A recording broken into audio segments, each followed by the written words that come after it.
Because this is a couple pages from chapter 14. It's called Armando Llanes, Please Stand Up. At this point, I've been in prison for about 11 months, and I'm actually now in a police hospital. I got really sick in prison, and the authorities really were just tightening down on me. They didn't let me leave the hospital room for almost 33 days at one point. In some ways, being in the hospital was more harsh and painful than being in prison, just because they had me in solitary confinement, and it was really intense. I wasn't allowed to open the blinds and let light in the room.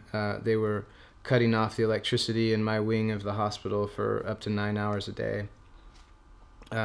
So this is a quick excerpt from this chapter.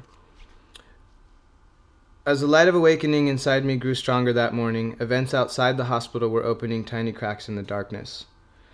A friendly Nicaraguan named Julio, who worked in the U.S. consulate and had become a helpful ally, told us about an opportunity that had arisen with Lenin Serna, the feared enforcer who headed the Sandinista internal intelligence apparatus. Lenin's wife had come to the U.S. consulate to request a visa to visit her ailing mother in the United States. Julio brought this to our attention because he knew it was a window for leverage. For a representative of the State Department to use its own bureaucracy to apply pressure like that was unprecedented, at least as far as we had experienced. It was a smart gamble, though, and an arrangement was agreed on with Lenin Serna, the most immediate result of which was a meeting between my mother, stepfather, Tio Bob, and the defense minister Nahar of the Ministry of Government, who was directing all of the prison warden's actions. The meeting revealed much. Tio Bob, Maggie, and Dane reported that Nahar was the perfect model of a member of the Nicaraguan power elite.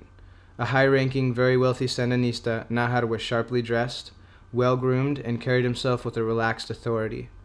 More important, the vice minister is the embodiment of the Russian shadow in Nicaragua. His extensive role in the life of the Sandinista party had landed him a seat in the highest ranks of the power structure, and he was even a more powerful figure than his direct boss, Ana Morales. Nahar was effectively one step removed from the President Daniel Ortega himself. People of real power and influence in the Nicaraguan government generally shielded themselves behind a complex hierarchy. Ortega, for example, tells his chief of staff to make life hell for Eric Volz. The chief then sends word down to Nahar, who breaks it down into specific directives. Maybe he tells the warden to stop me from making phone calls, so the warden, unsure how to proceed, breaks the only phone I could use. Vice Minister Nahar may not have been the composer of my symphony of torment, but he was unquestionably conducting the orchestra.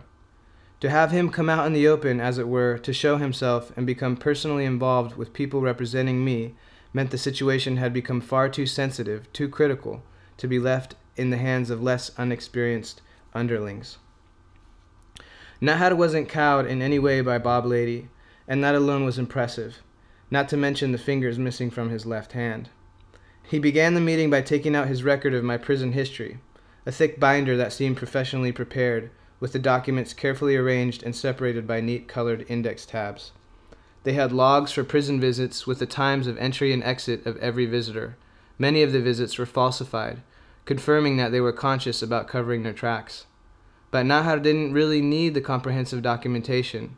He appeared to have every fact and detail of my life committed to memory. Nahar confirmed what everybody assumed, that it had been Joe Reeder's letter to Arturo Cruz that had gotten me kicked out of the hospital and sent back to La Modelo the previous month. It was extremely important for my mother, Dane, and Tio to be able to confront that man orchestrating my misery face to face. By the time the meeting ended, they had achieved their goal and extracted his approval for me to make phone calls and to receive visits from my mother and her husband. Oscar Molina inadvertently helped improve the relationship with Nahar the next day. Sensing Tio Bob's growing stature and desperate to get Bob out of the picture, Molina went to Nahar with the crazy made-up story about how Bob had walked into the hospital and mouthed off to the guards about the warden being a complete fool and a son of a bitch. Now that Tio had Nahar's ear, however, he could speak to him directly and convinced him that nothing of the kind had happened. Tio even expressed concern for the warden, talking about the predicament the warden must have been in and considering the stress he was under. Nahar caught on and fell out laughing, as if in an unspoken agreement that Molina was on the edge of a meltdown. "Okay, I got you," Nahar said. "Just stay away from those guys." The fact that Nahar had called Tio over such a small detail was reaffirming, showing us that he, a top-level official of the executive branch, was getting involved in the little things. Fortunately, after that meeting, life did get better. I immediately started putting weight back on because I was eating better food. I was in contact with my family and my attorney. They even approved physical therapy for a foot injury I had sustained. And even though the physical therapy facility was just a short walk down the hall, it was like a different world to me. I could hear people laughing and joking, the sounds of freedom, and I soaked it up like a sponge.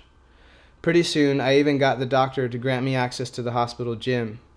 It hadn't been used in years, but I was able to cannibalize the different exercise bikes and piece a working machine together to get my body moving again. Of course, I should have known from experience that just when things start looking up, something will bring it all crashing back down to earth.